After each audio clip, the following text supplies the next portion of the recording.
Meu nome é Maria dos Santos Silva, conhecida por Dorinha.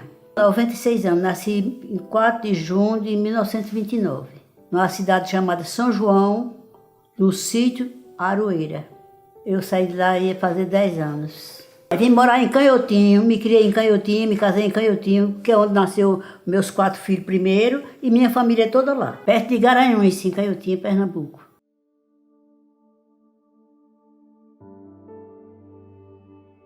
Meu pai era João Leandro dos Santos, minha mãe era Filomena Pereira dos Santos, da Silva. Meu pai perdeu o pai dele muito novo, foi quem ficou sendo chefe da família, depois casou com minha mãe, ficou morando com a minha avó, depois foi que ele se libertou assim de sair, começou a fazer a vida dele. Era pecuarista, ainda hoje a fazenda continua lá, ele se foi, mas a fazenda ficou. E as minhas irmãs, tem uma irmã que mora lá ainda, e quem toma conta com o meu outro irmão mais novo. Meus avós eu só conheci minha avó, que já tinha morrido meu avô. Da parte da minha mãe já tinha morrido os dois, não cheguei a conhecer. E da parte do meu pai eu conheci só minha avó, Josefa Maria da Conceição. Morei com ela enquanto meu pai não casou. Quando ele casou, a gente foi morar com ele. Minha mãe era uma pessoa boa, caridosa, é uma boa mãe, mas deixou os filhos tudo pequenos ainda. Minha mãe passou 13 dias doente e faleceu. E aí, nós morávamos ainda em São João, vinha morar em Canhotinho, na casa da minha avó. E lá nós se criamos. Meu pai passou 2 anos viúvo, depois casou, nós fomos morar tudo junto. Depois ele levou para a casa dele. Né? Minha mãe morreu de febre tifoide, que hoje já está extinta, né? Porque existe vacina. Chama febre tifo, né? Foi só 13 dias que ela passou doente. Eu não entendia, sabia que ela estava muito doente, febre muito alta. E naquela época não tinha hospital na cidade que a gente morava. Hoje o hospital tem em Garanhuns, mas lá em São João não tinha. Na época São João ainda era uma vila, hoje é que é cidade. E ela passou 13 dias doente. O meu irmão mais novo tinha 1 ano e 4 meses quando ela faleceu. Ela faleceu no dia 10 de janeiro de 1939, e meu irmão ia fazer 2 anos em setembro. Ela marcou muito que eu assisti a morte dela. Ela sabia até o dia de morrer, a hora. Ela passou mal umas 9 horas da manhã, teve um desmaio.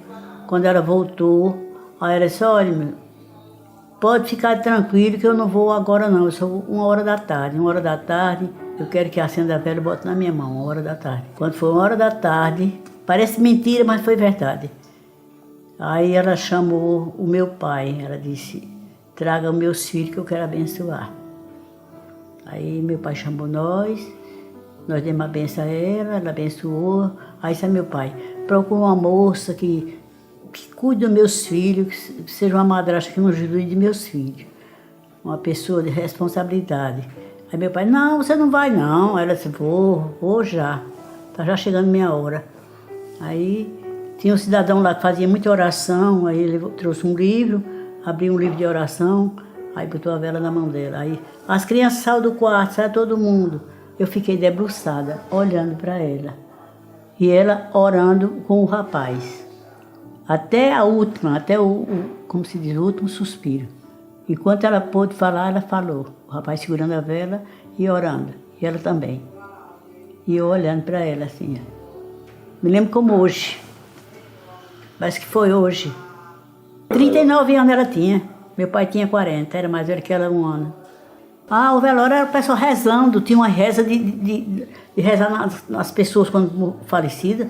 É uma reza diferente. Eu não lembro de jeito nenhum, eu nunca participei, né? Era menina. Mas era na casa mesmo da pessoa. Os caixões eram feitos em casa.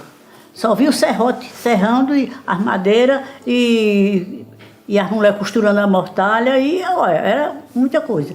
A minha mãe foi vestida foi até com manto azul. Vestir ela. A roupa era feita, depois da pessoa morta, fazia mortalha, chamasse mortalha. Hoje eu não sei como é que chama. Hoje se veste roupa normal mesmo, mas na época vestia mortalha e o caixão também era feito em casa. Eu mesmo conheci um pessoal, depois que eu estava na casa da minha avó, que tinha uma rede só para emprestar as pessoas para levar os defuntos para enterrar. Chegava lá, jogava no chão, e voltava com a rede. Aí lavava, guardava a rede. Quando morria outro, emprestava. Ia buscar a rede emprestada na casa da pessoa. Era da rede. Muitos eram enterrados e de rede. Minha madrasta era Isabel. Eu morei com ela, eu tinha 11 anos, quando ele casou. Eu casei com 19. Foi pouco tempo, né?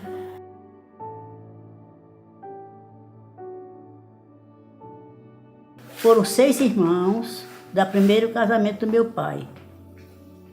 Quando minha mãe faleceu, ficamos ainda muito pequenos. Eu ia fazer 10 anos em junho e tinha o irmão, o caçula, estava com 1 ano e 4 meses. Da segunda família, foram 8 irmãos. Da segunda. Da primeira foram 6 e da segunda 8. Os primeiros foi José Leandro, Manuel, Luiz, Louro, Armando e eu. 6. Outra família foram 8. Virgílio, Edson, Aloísio, Adalto, João, Sônia, Maria Helena, Maria da Penha. A minha mãe estava para ganhar neném. Meu pai sempre foi assim, pecuarista e plantava muita mandioca lá na fazenda, fazia farinha, também vendia para naquela época as feiras livres eram saco de farinha, não era como hoje, é mais diferente. Aí meu pai ia para a cidade, para Canhotinho, para receber o dinheiro, né? Aí levou meus 2 irmãos mais velhos e ficou só Lula e eu. Era meu quinto irmão que nasceu, né? O quinto irmão. Aí ficou nós 2. Lula estava fazendo 7 anos naquele dia, aniversário dele, 18 de abril. Aí minha mãe chamou nós assim, disse: ô meu filho, vou na casa da Dona Pastora. Dona Pastora tinha uma fazendazinha assim perto, uma casa boa de alpendre e tudo. Vai na casa da Dona Pastora, liga ela aqui, eu tenho um negócio com ela que ela venha. Aí ela já sabia, né? Era parteira. Aí nós fomos, nós 2 crianças. Eu ia fazer 5 anos ainda. Nós fomos chamados Dona Pastora. Eu e Lula, nós 2. Um de 7 e um de 5. Não tinha 5 ainda, mas... Chamamos, chegou a Dona Pastora, minha mãe disse que a senhora fosse lá. Ela disse: tá, meu filho, eu chego já. Espera aí que eu já vou. Aí pegou uma sacolinha assim, tinha um paninho branco, amarrou na cabeça, e uma sainha branca, botou também no braço. Aí veio. Quando chegou, disse: agora vocês vão brincar, que depois tem uma novidade para vocês. Aí nós fomos brincar, nós 2. Tinha uma casa de farinha assim perto na fazenda, nós fomos brincar lá na casa de farinha. Estava sem ninguém trabalhando, né? Estava lá a casa de farinha. Aí ficamos lá brincando, 2 crianças, né? Aí daqui a pouco o cara veio chamar assim: ó, daqui a pouco não, algumas horas, né? Venha ver o irmãozinho de vocês que a Cegônia trouxe, ó. Tempo de Cegônia. Devia de ser logo, mas era um tempo da gente era inocente. Que dizia que a Cegônia trazia o menininho de pendurado na fraldinha e botava lá para a mãe. Ó. Aí era essa Cegônia, e ninguém viu. E como a Cegônia, Dona Pastora, assim, é um pássaro grande, aí traz a criancinha no bico, assim, penduradinha na fralda. Aí arrumou lá tudo lá no quarto, aí mandou a menina que ajudava lá em casa cozinhar um capão, que na época as mulheres servavam um capão para comer durante o resguardo. Aí a menina veio matou o capão, foi fazer um pirão para minha mãe, fazer um almoço. Quando meu pai chegou com meus irmãos, já era tarde, já umas 2 horas, foi surpresa, o meu irmãozinho já estava lá na cama, Armando, que hoje é doutor. E era outra coisa também. E minha mãe, ele pequeno, que era quando morreu, ele ia fazer ainda 5 anos em abril. Ela chamava ele de doutor. Venha tomar banho, doutor. Venha para eu cortar a unha, doutor. Não é que ele é doutor mesmo? Para lá tem poder.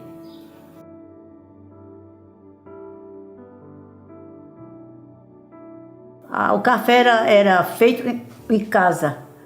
Tinha o cafezal lá, colhia o café, que eu acho que tem pessoas que não conhecem nem um pé de café. O café era moído, ia para despopar, tirar a pele, né? Aí vinha a semente, aí era torrado num tacho. Aí não era moído, não tinha máquina de moer não, era pisado no pilão de madeira. Na casa do meu pai, na fazenda, tem 2 pilão guardados lá, minha irmã guardou. tá guardada. Essas coisas, ela guarda tudo. Aí pisava o café ali, depois peneirava, aí ficava, era o café gostoso, muito gostoso. Para desnatar o leite lá, era uma desnatadeira na mão, que fazia queijo lá em casa, fazia queijo de manteiga, desnatava o leite, fazia a manteiga, para poder fazer o queijo de manteiga. Fogão a lenha, aí era uma chapa de ferro, e ele feito de barro, de cimento, aí aquela chapa ali em cima, 4 bocas. A panela na época era tudo de barro. Depois começou a aparecer a ágata, as panelas de ágata, depois veio as de alumínio, aí pronto, já foi em outra época, né? Mas garrafa térmica não existia naquela época. Era tudo na base do bule, da chaleira. O açúcar era açúcar normal mesmo. Agora também tinha outras pessoas que usavam a rapadura para adoçar o café, mas lá em casa sempre foi açúcar. A água era umas cacimbas de minador mesmo, que pela natureza. Aí tinha aquela pessoa lá em casa, tinha um empregado chamado, era negro, a gente chamava ele negro. Ele trazia, chamava-se ancureta, um negócio de madeira, botava no jumento, aquelas ancuretas, ia buscar água. Quando chegava, a minha madrasta botava um pano na boca, uma jarra, chamava-se jarra, era uma jarra de barro grande, aí coava aquela água, aí ela ficava friinha ali. Não tinha geladeira. E a água essa cacimba era exclusiva para as pessoas usar para tomar. Era muito limpa, muito aciada e muito separada, assim, cercada para não haver sujeira. Ainda hoje essa cacimba existe na Junça, lá em Pernambuco, lá em Caretinho. Se chama cacimba da Junça. Porque tinha muito junco. Junco é um negócio que nasce na água. Por isso que chamava junça, porque lá tinha muito dessa planta. Que fazia dessa planta as cangalhas para botar nos cavalos. De junco com tecido, já fazendo o jeitinho do lombo do cavalo. Aí bota para botar as cargas, para carregar. Aí o rapaz trazia água, ele era empregado lá em casa, trazia água.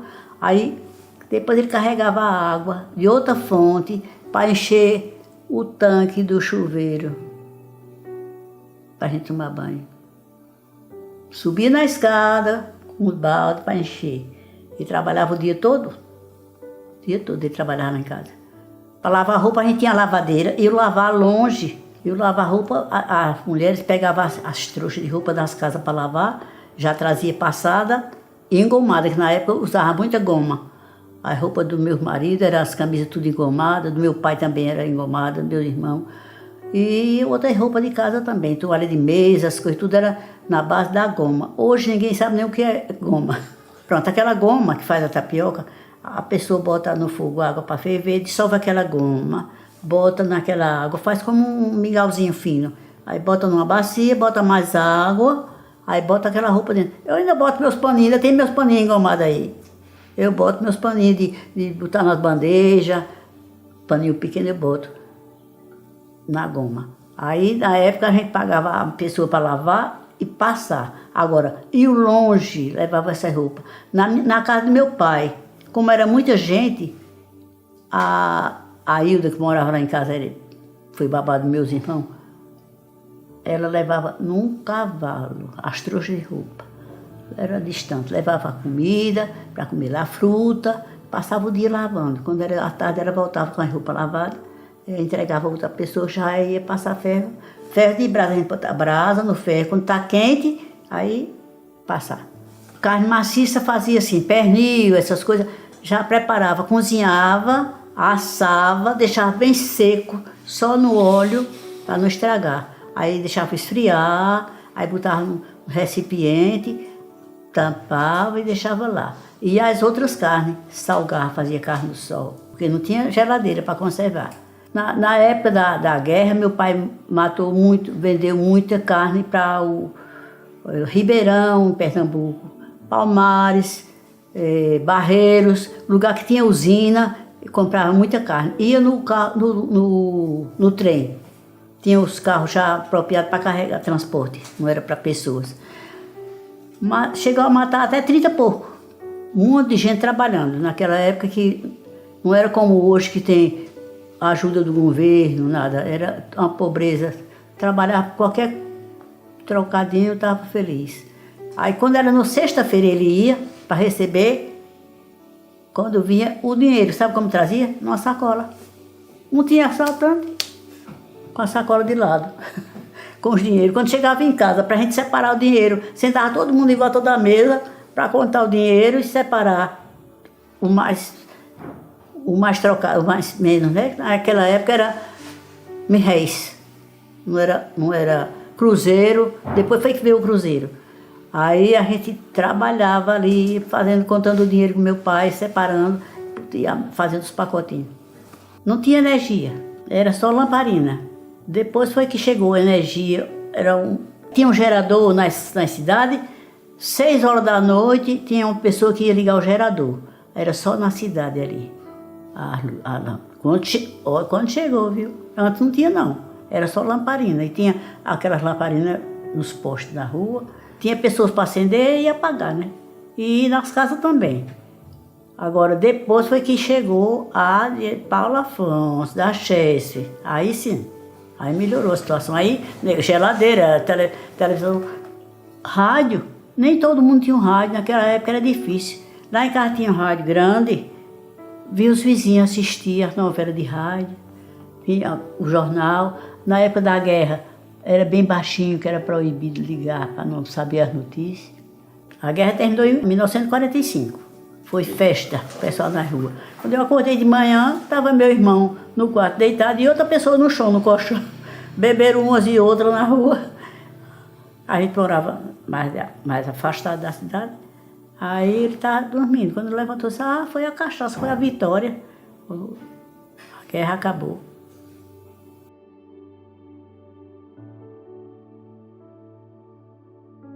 No sítio, né, brincando, pulando corda, tudo. Assim, com criança que hoje nem brinca mais, só no celular, na televisão, né? Brincar de esconde-esconde, essas coisas de criança que hoje as crianças não fazem mais isso, não é isso? De roda, juntar aquelas moças, aí cantar. Uma moça entrou na roda para girar um pouquinho, tirou Aldo para não girar sozinho. É todo mundo na roda, e cada um que dissesse. Aí tem outro também, Ô Siriri, é de roda também. Ô meu bem, Siriá, tocaram meu amor, me deixaram sem amar. 7 e 7 são 14, 3 vezes 7 é 21. Tenho 7 namorados, mas só gosto só de um. Mas nós brincávamos muito, eu tinha um irmão, Lula, que era encostado a mim, 2 anos mais velho. Nós dois brincávamos muito, eu fazia as comidas, minha mãe dava as carnes, fazia foguinho, fazia as comidinhas, brincava de anel, do grilo, de pedra, de jogar umas pedrinhas assim. Eu estou com as pedrinhas aí guardadas desde muitos anos. Eu estava dizendo a televisão, tira as pedras também amanhã para mostrar. Estava na gaveta, eu nem tirei. Fez uma casinha de palha debaixo do pé de umbu. Só que ele fez a parede de palha também. Eu fiz o fogo pertinho da palha. Quando eu vi, foi a fumaça. Aí foi trabalho para a gente apagar esse fogo. Calado, para minha mãe não saber. Pronto, passou o tempo, ela disse, aquele pé de umbu, deu uma doença nele, está todo queimado, assim, a parte todinha queimada, todinha, as folhas caindo. Nós tudo calado. Fizemos outra travessura. Tinha umas comadres da minha mãe lá batendo um papo à tarde, nos sítios, né, que se juntam às vezes as comadres para tomar um café. E eu, com o Lula, meu irmão, e tinha uma ovelha, a gente botou ele para andar na ovelha. A ovelha estava medida de parir, né, da cria. A ovelhinha não queria andar na areia, era agreste, sertão. São João é um lugar, é agreste, tem muita areia. Aí eu empurrava a ovelha e meu irmão puxava para ele andar, montado na ovelha. Quando foi do outro dia, a ovelha amanheceu morta. Aí meu pai disse, a cobra mordeu a ovelha, ela amanheceu morta hoje. Aí o empregado da gente, o Chico, disse, olha João, ela estava em dia de parir, os bichinhos estavam em dia de nascer, tudo já peludinho. Aí ele, três borreguinhos perdeu, 3 cabritinhos. E nós ficamos calados. Meu pai veio saber dessa história, já tinha tido 3 filhos, um dia, sentada na calçada lá na fazenda. Aí eu disse, meu pai, eu vou contar uma história ao senhor que o senhor nunca soube. Sabe que criança faz muita coisa que os pais não sabem.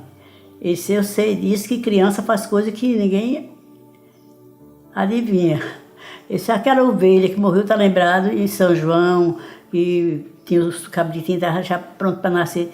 Esse estou lembrado que a cobra mordeu. Eu digo, cobra mordeu não, foi Armando montado na ovelha, eu empurrando a ovelha para andar, a bichinha sem querer andar, e Lula puxando no cabresto.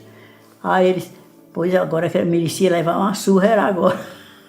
Que naquele tempo eu apanhava, né? Do meu pai só levei uma lapiada só, uma. Porque o meu irmão brincando com o outro, jogando pedra um no outro, aí bateu na cabeça, feriu a cabeça. Meu pai viajava toda sexta-feira para Barreiros, uma usina que tem em Pernambuco, ele negociava com gado, mandava gado para lá. Aí na sexta-feira ele ia para receber, ia para o abate, né? E quando eu saí com a minha madrasta, fomos tomar banho numa fonte que tinha, e eles dois ficaram brincando, jogando a pedra no outro, brincando. Aí a pedra feriu a cabeça, inflamou. Quando meu pai chegou no domingo, aí ele estava todo triste, aí mostrou a meu pai, que estava com o boné, tirou o boné. Aí meu pai disse, agora vocês vão apanhar. Aí tirou o cinto, fica aí em pé. Quando bateu primeiro, o cinto bateu no Manuel, que passou em mim, eu dei foi um pulo. Aí ele, tá fora. Aí eu saí, aí ele deu uma boa nos dois, um com a cabeça ferida e o outro. Mas eles estavam brincando. Aconteceu, né? Pronto. São coisas que criança faz, que a gente... A minha mãe não apanhei dela, não. De jeito nenhum. Ela botava de castigo, você fica ali sentada, só sai quando eu mandar. Pronto. Ninguém desobedecia, não. Naquela época a gente obedecia, era ordem mesmo e a gente obedecia. Quando chegavam os mais velhos para conversar com meu pai, as coisas eram diferentes. Criança não ficava ali para ouvir conversa nem nada, não. Tinha que sair. Em vez de dar boa noite, dava a benção, as pessoas, quando chegavam. Aí meu pai, aí a gente já sabia, quando chegavam os amigos dele, às vezes fazendeiros, aqueles donos de engenho, chegavam para conversar, bater papo, tomar aquele café, aí a gente tudo saía para brincar, pronto. Só fazia falar com as pessoas que chegavam e depois já saía. Agora, se meu pai precisasse de alguém, chamava, né? Para um café, aí minha mãe trazia o café. É uma vida que a pessoa era tão livre, não tinha negócio de assalto, de ter medo, não.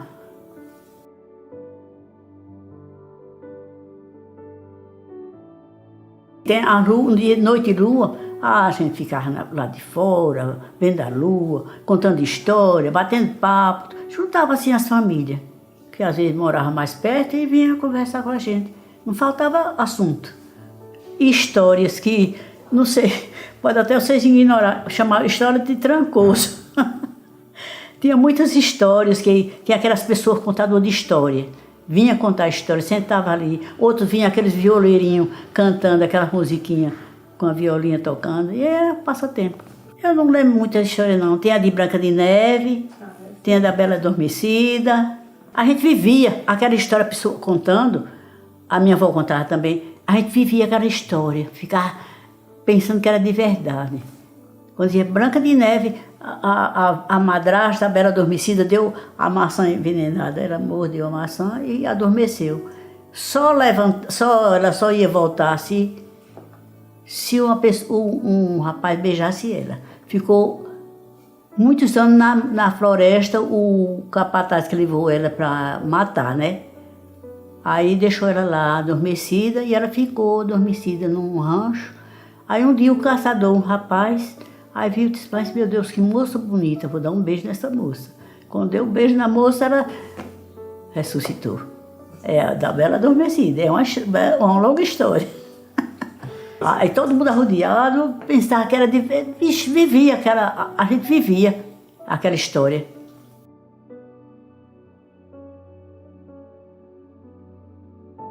As casas de taipa, que chamavam de taipa, eu sei decorado como era que fazia. Nunca fiz, nunca trabalhei, mas via os homens fazendo. Aí juntavam uma turma de homens, aí faziam um almoço para todo mundo, eles trabalhando, faziam aquele barro, fazia primeiro a madeira para fazer o enchimento, né, do barro. Depois de pronto, sequinho, é que rebocava as casas de taipa. Não era tijolo. A maioria das casas naquelas fazendas, naqueles cantos, era tudo de taipa. O chão era piso pisado mesmo, batido só. Aí quando tinha as festas, pronto. Aí armava um palhoção, forrozeiro aí tocando e pronto, vamos embora.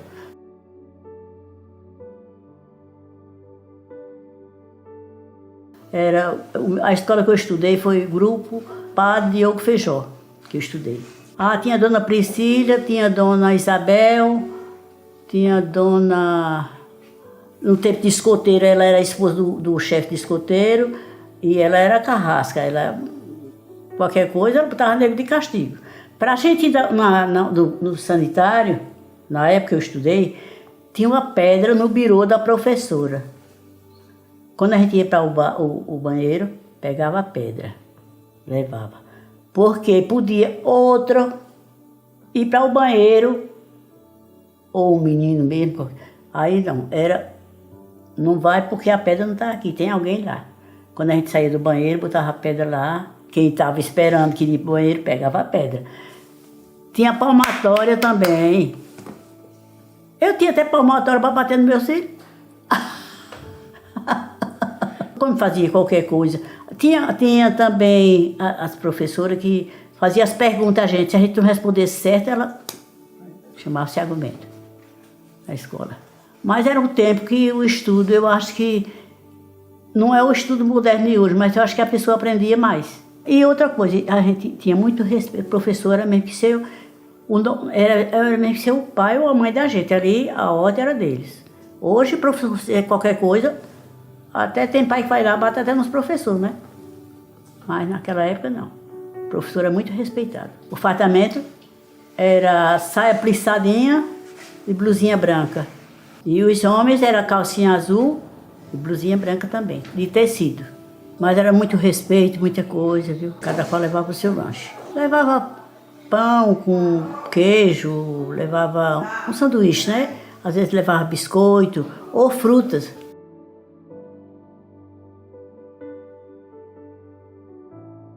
Era Rivaldo José da Silva. Porque ele era de lá mesmo onde a gente morava. Era muito amigo dos meus irmãos.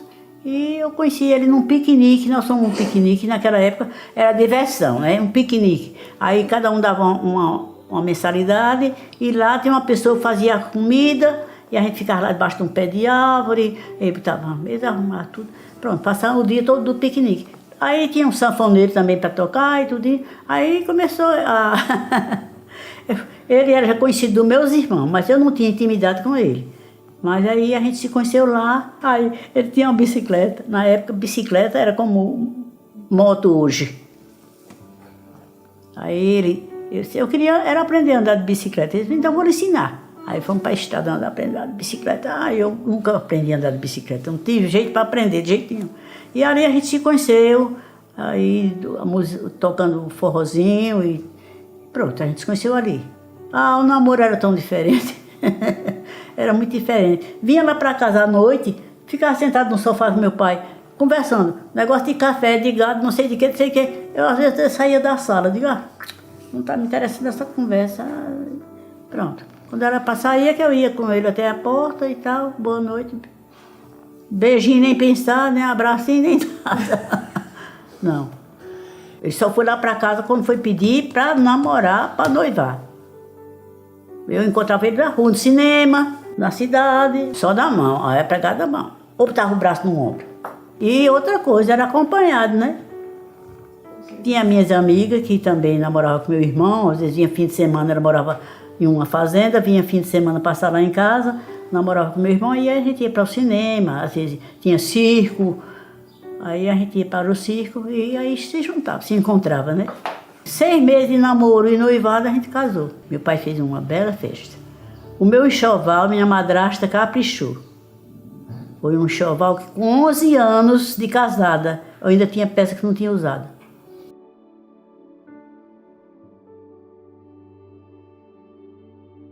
Ficamos morando lá mesmo, em Canhotinha. Ele era comerciante, ficamos lá. Depois foi que ele arranjou um emprego na Chestre, que é a empresa de energia, né, Paulo Afonso. Aí foi para Aracaju, e nós ficamos em Canhotinha. Depois ele foi buscar nós.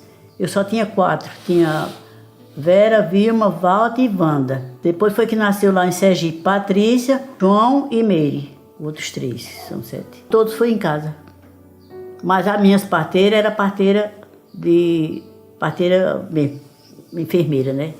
Não era parteira assim, rude, assim, do sítio, não. Meu último filho, eu só tive uma contração, o menino nasceu. Parece mentira. Quando eu vi, o menino já estava na cama.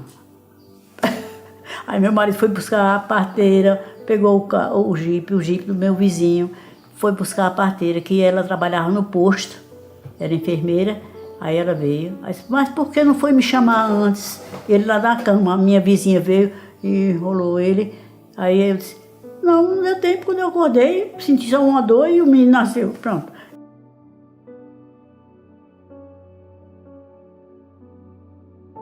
Sim, aí nós fomos morar em Sergipe, moramos em Riachuelo, a primeira cidade, meu marido trabalhava na Chesf. Lá nós moramos, aqui quando morava lá, porque o chefe, o responsável, tinha direito de morar na casa. Aí tinha tudo. Lá em Sergipe também. Aí ele ficou morando em Riachuelo, depois foi transferido para São Cristóvão, a antiga cidade de Sergipe. Depois foi transferido para o Piá e para Arapiraca. E Arapiraca ficamos. 54 anos faz que estamos aqui. Não tinha água encanada. Eu sofri quando cheguei aqui, água de cacimba, eu digo, ai meu Deus, água de cacimba. Mas depois logo chegou água encanada. As primeiras famílias que nós conhecemos aqui foi a família Nunes, que foram muito amigos nossos, que já se foi Dona Marinete, seu João Nunes, seu Frozino, todos já se foram. A comadre Diva, a mãe de Talvane, né? Talvane também, nós conhecemos muito ele. Ainda não era estudante ainda, quando eu conheci Talvane. Ele se formou, a gente conhecia muito eles, amigos. A família Nunes era muito amiga da gente, muito amiga mesmo. A feira de Arapiraca eu vi. E as outras feirinhas que tem por aí, tem a feirinha aí, tem aqui 2 feiras aqui, uma na quinta e tem outra no sábado aí, na Nossa Senhora de Salete. Eu conheci muita feira. Sim, quando eu cheguei aqui, eu fiquei abismada, não conhecia. Café eu conhecia muito lá em Pernambuco. A colheita de café, como secar o café, tudo. Mas quando eu cheguei aqui, que eu vi o mundo de fumo nas portas. O porto instalando fumo. Eu não conhecia de jeito nenhum a cultura do fumo. Era na época do muito dinheiro em Arapiraca, né? Porque vinha muita gente de fora trabalhar aqui na época da colheita, né? Eu não conhecia, não, a colheita do fumo. Para mim foi uma surpresa ver uma novidade. Para mim era novidade. Aí era muito fumo em todo lugar. Até meu marido plantou lá no terreno que tinha lá, pertencia a Chester. Ele plantou lá um fumo, mas nem sabia colher, não sabia nada. Tinha outro rapaz que trabalhava com ele, Armando, foi quem tomou a frente. Ele não sabia nada de fumo, nada. As primeiras pessoas foi a família Nunes, depois veio a Maria do Cartório, Maria de Lúcio, não sei se vocês conheceram ela, que já faleceu. Claudionor foi muito amigo do meu marido também. Como isso eu gosto ainda hoje, se tiver eu vou. Não é como hoje, é tudo mais moderno. Mas naquela época, como isso era perigoso. Olha, quando eu cheguei aqui, o Gino Vital já era o prefeito. João Nascimento, Agripino, esses prefeitos tudo. Zé Alexandre, que Zé Alexandre ainda está vivo, né? Major Ataí também. Seu Lula da funerária, foi muito amigo do meu marido. Muito amigo mesmo.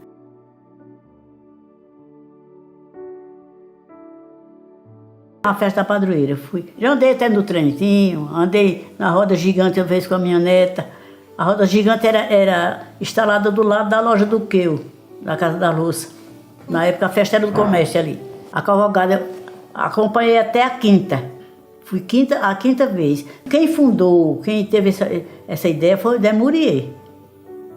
Agora tem Sérgio Murilo, né? Tem Dr. Claudson, tudo que foi quem incentivou para fazer essa cavalgada, que era o caminho que Manuel André fazia para vir para Arapiraca, né? Já depois que a gente não acompanha mais na cavalgada, mas sempre vou, quando tem oportunidade eu vou ver a saída da Santa no dia que ela sai de lá para vir para Arapiraca, todo ano ela não vem, em fevereiro, aí eu sempre vou. Esse ano eu fui com o Walter e a Adeleuza para ver a saída, assistir a missa e depois saiu os cavaleiros com a Santa para dormir em Rainha Isabel. E no outro dia pega o caminho para vir. É 3 dias com a Santa. E vem pelas trilhas, né? Não vem pela pista não, é a trilha. Porque pela pista não dá, porque os cavalos o casco dos cavalos, né? Aí vem pelas trilhas, que é barro, terra. Quando o Frei Damião vinha para as casas, para fazer a procissão, era madrugada quase. Aí nós fomos 5 horas para a igrejinha aqui do alto, uma igrejinha que tem lá aí no alto.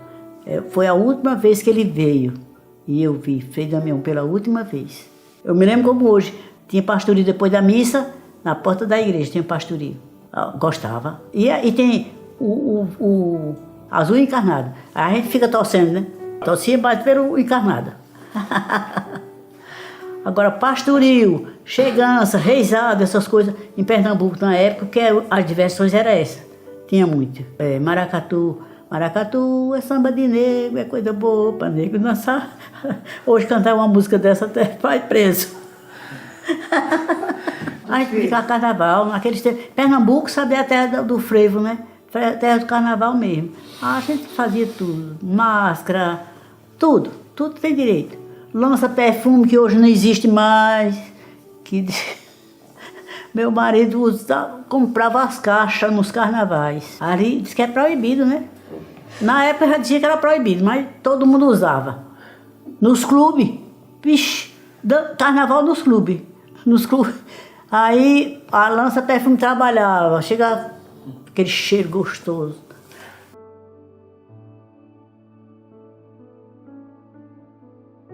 Trabalhava na Chess, né, que era CEAL depois, agora que não é mais CEAL. Ele trabalhou muitos anos e faleceu em 82. Quem contou foi Walter, meu filho. Em 83 eu vim morar nessa casa. Que o outro, na época, esse outro filho, que eu tenho 2 filhos e 5 filhas, né? Esse, na época ele estudava em Campina Grande, que ele fez engenharia em Campina Grande, o outro. O Walter já era casado, foi quem me deu a notícia. Aí deixou lá a casa da subestação e vim morar, comprei essa casa aqui e morar aqui. Hoje eu moro só, mas minhas filhas sempre estão presentes e tem uma pessoa sempre que trabalha para mim, me companhia, né?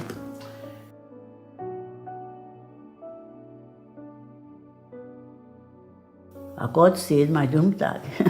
Faço doce, faço bolo, tempero minhas carnes, tudo. Só não faço faxina, nem passo ferro, eu não posso pegar em ferro por causa do marca-passo. E mesmo assim, essas coisas não faço. Mas comida, carne, eu sou quem tempero. Não, meu regime é sério, meu filho. Eu fiz hemodiálise 6 meses. Não como sal, é muito restrito. Nem toda fruta eu posso. Mas tudo vou levando a vida e comendo o que posso. Costurava. Na época, hoje não, a gente vai numa boutique e sai vestido da maneira que você quer, não é? Mas naquela época não, comprava o tecido, escolhia o modelo, as pessoas vêm encomendar aquela roupa e a gente fazia. Eu costurei muito, quando eu morava em Pernambuco, muita roupa para as pessoas. E para meus filhos, então, costurei o tempo todo. Roupa de primeira eucaristia, tudo foi o que fiz para eles. E depois deixei fazer de encomenda, mas fazia para minha casa, para mim, para meus filhos. 96. Agora que a minha dieta é séria, mas estou levando, né? 4 anos que eu deixei de fazer hemodiálise, fiz 6 meses. Pensei que não ia escapar mais, me despedi de meus filhos, na UTI, passei 46 dias internado em Maceió, problema renal, água na pleura. Mas no tempo da Covid, o hospital lotado de gente doente, mas ninguém pegou. Minhas filhas todo dia estavam lá me visitando. Quando eu estava na UTI, só ia na hora da visita. E depois, quando eu vinha para o quarto, elas ficavam lá. Mas eu mesmo fiz uma gravação. O Walter chegou lá e disse: meu filho, eu vou gravar a minha despedida. Eu sei que eu não vou escapar mais. Dessa eu não vou escapar, não. Estou mais para ir, já estava com vontade de ir mesmo. O médico chegou a mim e disse assim: seus órgãos estão todos comprometidos. Seu fígado, seu rim, seu pulmão e seu coração. Eu sou doutor. Estou perto de subir. Ele disse: tá. Eu ia fazer o quê? Mas Deus sabe das coisas, nós não sabemos nada. Ele que é o médico dos médicos. Depois que eu recebi alta com 46 dias, aí fiquei fazendo hemodiálise segunda, quarta e sexta. 3 dias por semana. A doutora Sori, quando a senhora botou o catete aqui, né? Quando esse catete não funcionar mais a veia, a senhora vai ter que tomar na barriga, o quarto preparado, com o aparelho, uma pessoa que saiba manusear para fazer a aplicação do... Acredito que nessa hora eu pensei que eu entrei de choro dentro, eu disse, meu Deus, que não aconteça isso, que não aconteça. Justamente, 6 meses que eu estava fazendo hemodiálise, eu cheguei lá na segunda-feira, a doutora disse, a nefrologista, né, disse, olha, a senhora hoje vai fazer hemodiálise. Eu disse, por quê, doutora? Ela disse, porque a senhora hoje vai fazer só a coleta de sangue. Aí eu fiz. Aí quarta-feira a senhora venha fazer a coleta de sangue. Eu sei que assim passou 2 semanas ou um mês fazendo esse exame. E eu sem fazer hemodiálise. Aí a senhora não vai fazer mais hemodiálise, não. Quem foi o doutor? Jesus, né? Foi um milagre. Só tenho a agradecer. Mas eu fiquei muito mal. Ela chegou, mãe, se desligue, mãe. Eu disse, minha filha, fiz até assim uma despedida, mas não era meu dia ainda, né? Que a gente está aqui na Terra até o dia que Deus quer, né? Agora, hoje só tenho medo de como eu vou chegar lá. Se fosse para morrer assim rapidinho, tome lá. No dia que chegar, eu vou.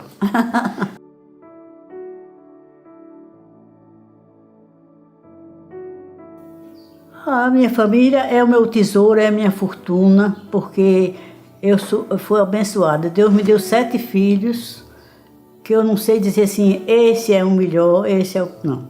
Todos estão presentes comigo toda hora, porque o idoso, a maioria por aí, são desprezados dos próprios filhos. Porque o idoso só fala em doença, em remédio. Não, os filhos às vezes nem vão nem visitar. Mas eu, graças a Deus, eu sou uma pessoa abençoada por Deus, porque sou muito feliz. Fui criada sem mãe, tive madrasta, casei muito nova, mas criei meus filhos, todos sadios, todos bem. Graças a Deus eu sou feliz pela minha família que eu tenho. Meus filhos, meus netos, meus bisnetos, tudo é os meus amores, é a minha vida. Eu vivo por isso. Quando eu me lembro que tem meus filhos e minha família é grande, e os genros e nora que eu não tenho o que dizer, porque disse assim, sogra, a sogra, não sei o quê, mas eu acho que meus genros não tem um que tenha queixa de mim, não. Eu acho. Eu não tenho de que me queixar dos meus filhos, da minha nora, que são 2 só. Ah, tenho 8 netos e 8 bisnetos. Tem um bisneto que já é piloto de avião. 26 anos ele tem. Chama de vó. Todos chamam de vó. E bisa. Os que são bisnetos chamam bisa. Só quando é aniversário, né, que reúne todos. Porque cada um está no seu canto, outro trabalha, outro bota em outro lugar, né, não mora por aqui também. Meus irmãos do Maranhão, os 2, que da família mais velha, todo ano ele vem para o meu aniversário. E esse irmão, que é doutor Armando, ele vem 2 vezes no ano me visitar. Tudo na paz de Deus, graças a Deus. E os meus amigos, minha família. Aqui esse conjunto aqui é meio que ser uma família. Nós estamos fazendo a novena de Natal toda noite na casa de a minha foi a 3ª casa. E toda noite eu vou fazer a novena.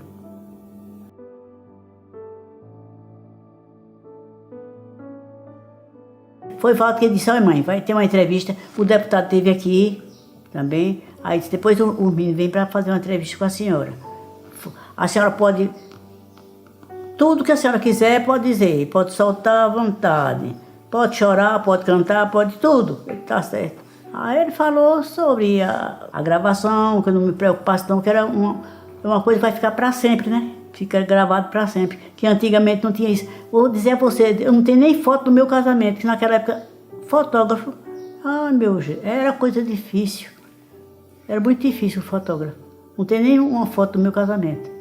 Agora hoje não, o mundo moderno tem tudo. Ah, gostei, eu lembro tudo.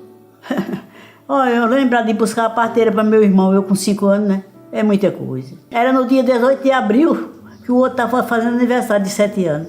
Aí na época a gente, cartão de boas festas, que hoje não tem mais, ninguém existe mais isso. É só o telefone, boas festas. Feliz ano novo, feliz, né?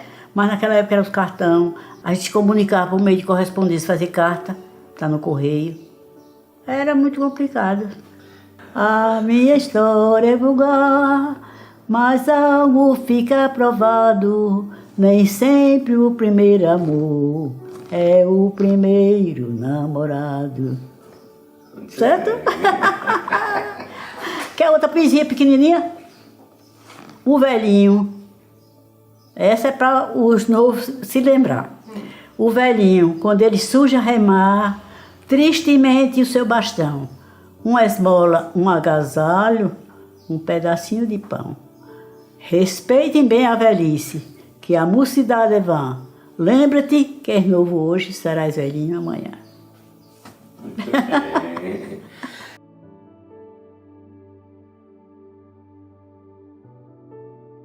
Eu só tenho a agradecer a Deus por tudo e por todos. E muito obrigado por vocês também terem vindo fazer essa reportagem, que vai ficar para o resto da vida, né? E vai ficar gravado. Não é como antigamente que a gente não podia, nem fotos. Então, muito obrigado. Um beijo bem grande para vocês. Que Deus abençoe. Continue trabalhando, que é muito importante esse trabalho de vocês, viu? É muito importante. Não tem dinheiro que pague. E eu nunca esperei, mas chegou a minha vez, estou aqui. E se ainda precisar de mais alguma coisa, qualquer dia, pode vir que eu estou aqui. Olhe que é belo tudo isso, aqui no campo a vida é assim. O céu azul é um feitiço, a relva verde não tem fim. Cada flor cheia de viço tem mais perfume que um jardim. O rio manso, cada passo, o céu reflete a linda cor. A estrada é estreita como um traço, une a terra ao Criador.